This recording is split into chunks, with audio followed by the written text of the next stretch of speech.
Bonjour et bienvenue dans le JT de la semaine du 18 janvier 2021.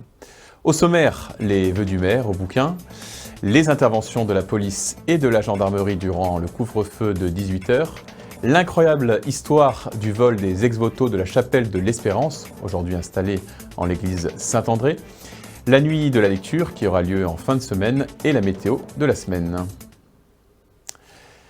Chaque année, Richard Mallier reçoit les bouquins pour la traditionnelle cérémonie des vœux du maire, initialement programmée cette semaine.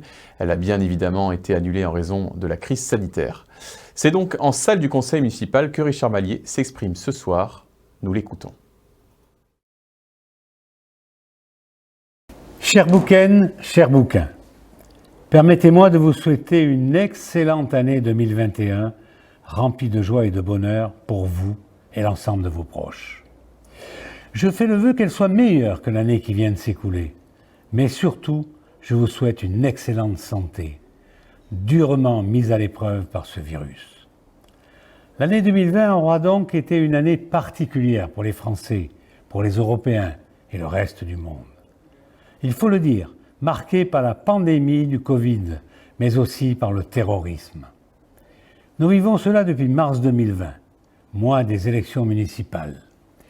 Une équipe renouvelée, rajeunie, a pris le relais dans ces circonstances exceptionnelles, 10 semaines après les élections.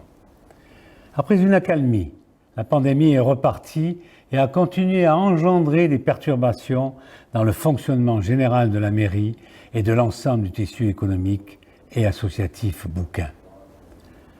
La municipalité fait face à la situation en s'efforçant de répondre aux urgences et de continuer à assurer le fonctionnement des services ainsi que la finalisation des investissements importants tels la réhabilitation du complexe des Terres Blanches, la création d'un nouvel espace sportif au Moussou, la rénovation de la chapelle œcuménique, l'aménagement de l'avenue Thiers et des voies vertes et douces, le 3e gymnase.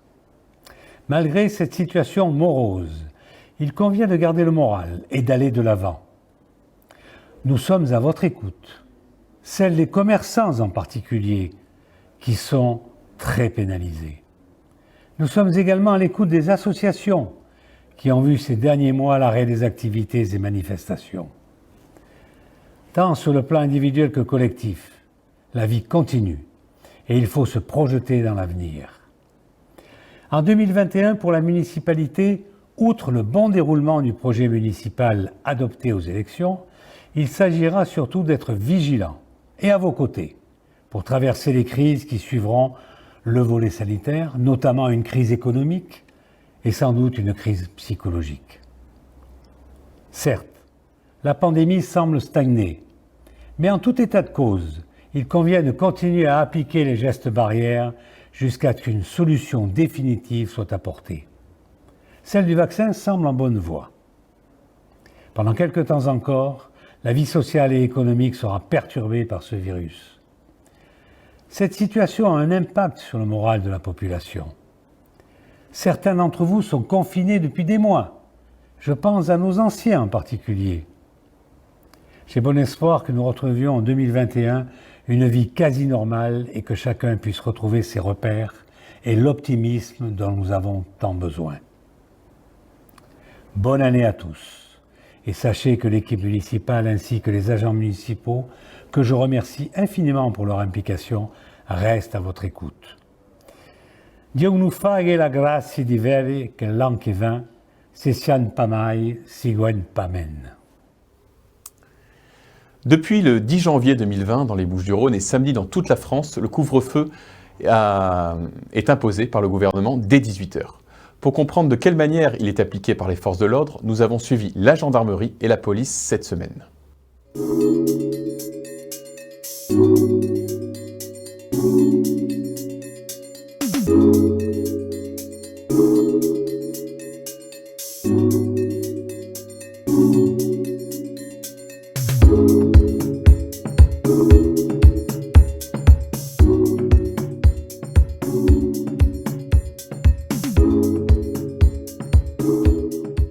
Depuis l'apparition de la Covid-19 et des mesures prises par le gouvernement, la gendarmerie s'est adapté et a adapté son offre de sécurité en intégrant cette nouvelle problématique.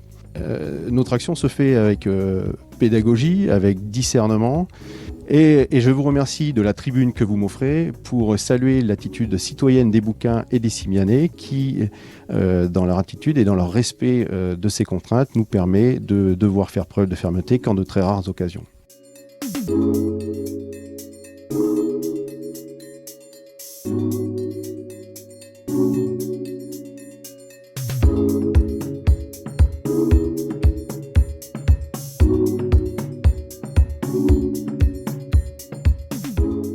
Nous avons décidé de mettre un certain nombre d'actions préventives pour rappeler certaines règles liées forcément à la législation, mais également dans le maintien et dans le respect des règles sanitaires et des gestes barrières notamment. Alors ces actions, elles se font aux abords évidemment des commerces, elles se font également sur la place de l'Hôtel de Ville et sur le marché dominical, mais également aux abords de tous les établissements publics et notamment les groupes scolaires. Alors bien entendu, comme toute action préventive, il y a forcément une phase aussi répressive qui s'effectue. Et ce travail, qu'il soit préventif ou répressif, se fait en étroite collaboration de toute manière avec la gendarmerie de Bouc-Bel-Air.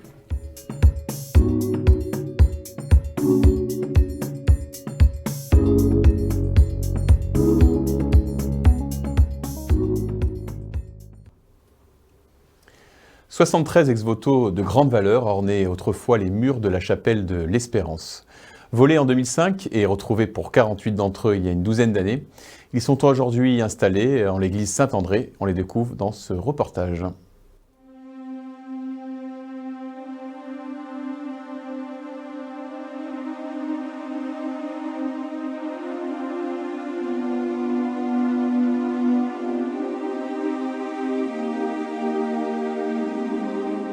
La collection compte 71 œuvres. En 2005, 50 œuvres disparaissent, dont une plus belle partie de la collection. Après enquête, on retrouve au bout de 2 ans une partie des œuvres au Canada. La personne qui s'occupait de l'enquête les retrouve tout simplement sur eBay. Il se trouve que ce sont des types d'œuvres, notamment les œuvres du XVIIIe et XVIIe siècle, sont très demandées au Canada et aux États-Unis, puisque évidemment, vu le peuplement des États-Unis, ces œuvres-là n'existent pas, ce type d'œuvre-là n'existe pas. Et on retrouve comme ça non seulement une partie de la collection, en tout cas on peut rapatrier 28 œuvres, 23 sont toujours manquantes, et ça a permis également de retrouver la personne qui avait à la fois procédé au vol et vendu les œuvres.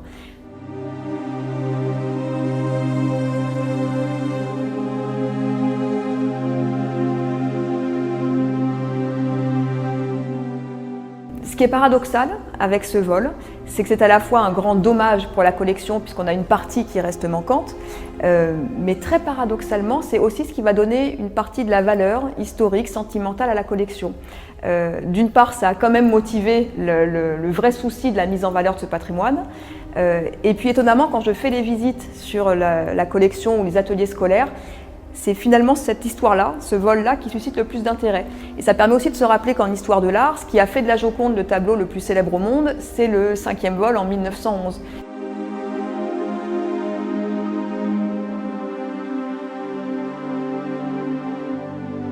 Donc ces ex-voto en fait ont été conçus au départ pour la chapelle de l'Espérance, qui ne permettait pas de les accueillir dans de bonnes conditions.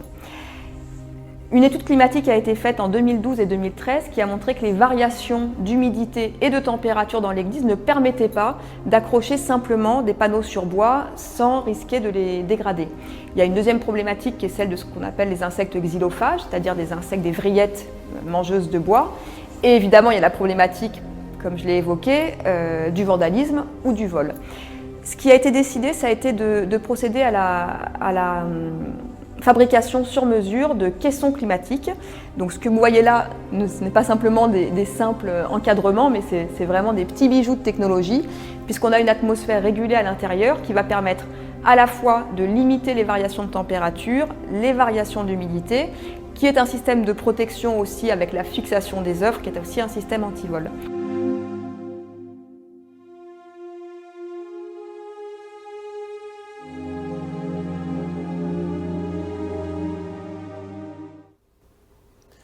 Dans le cadre de l'opération nationale La Nuit de la Lecture, la bibliothèque organise plusieurs animations en fin de semaine. Le premier adjoint au maire, Mathieu Pietri, délégué à la culture et au patrimoine, nous dévoile le programme. Cette année, on vous propose, dans le cadre de cette nuit de la lecture, un quiz qui sera mis en ligne sur le site internet de la bibliothèque. Deux quiz en fait, un quiz pour les petits et un quiz pour les grands. Également cette année des ateliers d'écriture. Et enfin les contes qui sont proposés et qui seront enregistrés par les bibliothécaires. L'idée étant de prendre des classiques, des contes vraiment connus et reconnus, qui sont adaptés par la bibliothèque, par des bibliothécaires, qui sont lus à deux voix et qui sont proposés le vendredi à 16h et le samedi à 16h également. Donc ces contes seront en ligne via la Web TV, que vous connaissez bien maintenant, et qui seront ensuite laissés pour être visionnés en replay si nécessaire. Voilà, merci de nous avoir suivis. On retrouve Sophie pour la météo immédiatement après ce journal. Book TV continue cette semaine avec une émission ce mercredi consacrée au nouveau sentier nature, le parcours sensoriel des Terres Blanches et l'action municipale en faveur du handicap. Donc ce sera mercredi. Et vendredi et samedi avec l'équipe de la bibliothèque municipale qui nous proposera une lecture animée des contes dans le cadre de l'opération La Nuit de la Lecture. Bonne semaine à tous.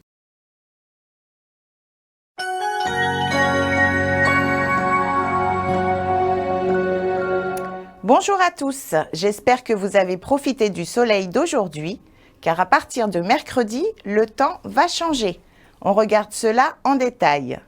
Demain mardi, ce sera le dernier jour pour faire le plein de vitamine A. Il fera beau à Bouc-Bel-Air. Côté température, 3 degrés le matin, mais les rayons du soleil feront monter le thermomètre jusqu'à 10 degrés. Nous fêterons les Marius, et quand le froid à la Saint-Marius frappe, la charrette dérape. Mercredi, ne sortez pas sans vos parapluies. Nous aurons des averses toute la journée. Elles seront faibles et nous aurons tout de même quelques rayons de soleil. Les températures remontent puisqu'elles afficheront entre 9 pour le matin et 12 degrés l'après-midi. Nous fêterons les Sébastiens, saints où l'hiver reprend ou se casse les dents. Jeudi, on restera dans la grisaille et sous la pluie. Les températures seront douces, de 8 à 13 degrés pour l'après-midi. Mais attention, de la Sainte Agnès, la douceur ne nous fait pas croire que l'hiver meurt. Vendredi, on devrait garder le même programme pluvieux avec une petite baisse des températures. Nous devrions varier entre 7 et 9 degrés. Ce sera la Saint-Vincent. Les amateurs de vin se réjouiront puisque Saint-Vincent met la goutte aux ronces quand une année de vin s'annonce. Notre week-end s'annonce gris également. Quelques rayons de soleil feront leur apparition avec des températures allant de 6 à 9 degrés. Je vous retrouve lundi prochain. Bonne semaine à tous.